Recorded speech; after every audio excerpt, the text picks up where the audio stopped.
This is the handlebar section of our Monster GY6 scooter build.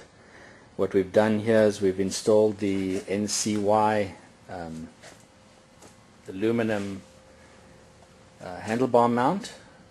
It's CNC piece, real nice billet aluminum. And then we've also got the NCY Z-bars on here.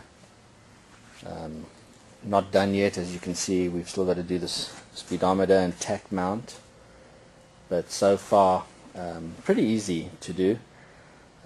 Really looks good. These are the narrower bars.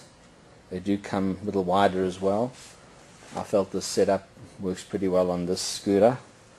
And I also got the black finish, because everything on this scooter is going to be black finish. Like I said, pretty easy to install and really looks pretty cool.